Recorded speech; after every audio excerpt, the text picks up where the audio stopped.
Under Stalin's rule, he had several policies that were very controversial. In today's class, we are going to be discussing whether they were overall beneficial or detrimental to the Soviet Union. So, Justice, what are your opinions about Stalin's policy of collectivization? In my opinion, Stalin's policy of collectivization was extremely beneficial in helping rule over the USSR. He believed that collectivization would be extremely valuable in keeping all of the allocated resources within the government. Soviet leaders favored rapid industrialization and forced collectivization because they believed that the peasantry could use heavy machinery more effectively and produce large amount of crops in collective farms than in numerous small individual farms.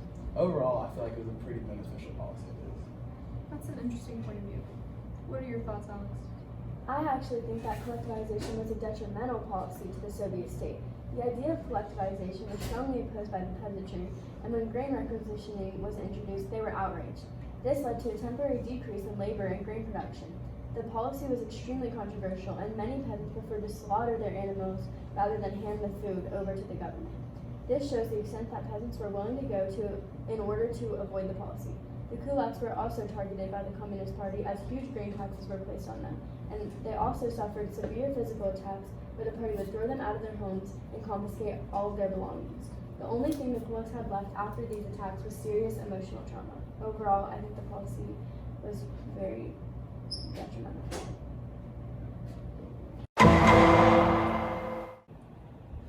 Baron, what are your thoughts of Stalin's policy for industrialization?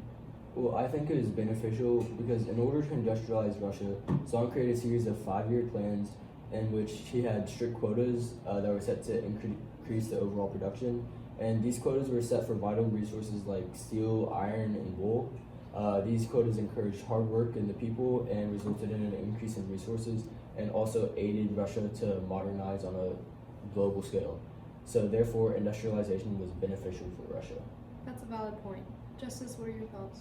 Actually, Stalin's policy set unreasonable quotas that were unrealistic to obtain, and the quotas were often changed by Stalin himself. There were also severe punishments for not following quotas and terrible working conditions for the workers.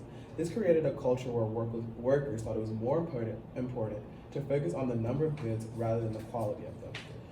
In addition, with the greater share of investment put into heavy industry, widespread shortages of consumer goods occurred as well.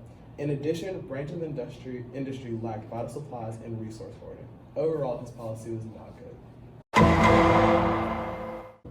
Alex, how do you feel about Stalin's policies towards women? Well, I believe it was necessary for the traditional role of a woman to be promoted during this crucial time period. With thousands of men joining the USSR's fight in World War II, someone needed to take care of the family and maintain marriage. I think it was strategic how women were rewarded for the more children they had because it greatly increased the population after numerous crises had depleted it.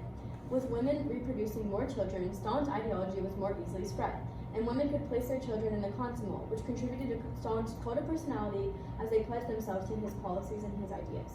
The changes Stalin made on his policies towards women were even well received by the general population, making it a beneficial policy. That's a strong argument. Justice, do you believe they were successful? After Stalin's rise to power, he began implementing controversial policies regarding women. One of the most drastic changes that Stalin made was making divorces harder to obtain by women. Before Lenin's rule, it was very easy for women to get divorced within their relationships. However, Stalin placed heavy emphasis on the family as a basic unit of society because he thought that having strong families would produce a stronger and more productive society. In addition, under Stalin's rule, abortion was banned and newspapers printed horror stories about abortions to scare women from doing it to themselves and allowing them this freedom. During this time of his policy, women were granted several liberties and freedoms that they had never experienced before, such as educational opportunities and the workforce and equal pay rights. However, both of these were not sustained for the long run, which allowed it to not be a successful policy in my opinion. So Baron, do you think the Great Purge was overall successful? I believe that the Great Purge was necessary for the Soviet Union. Upon Stalin's rise to power, some members of the former Bolshevik party began to question his authority. And by the mid-1930s, Stalin believed that anyone with ties to the Bolsheviks or Lenin's government was a threat to his leadership and needed to go. Many historians claim the actions of Stalin were prompted as a way to preserve, enhance, and unify the Soviet Communist Party. However, it was necessary to enforce discipline internally to maintain the stability of a constant hierarchy throughout the Soviet Union's formative years as a nation. Good. What's your opinion?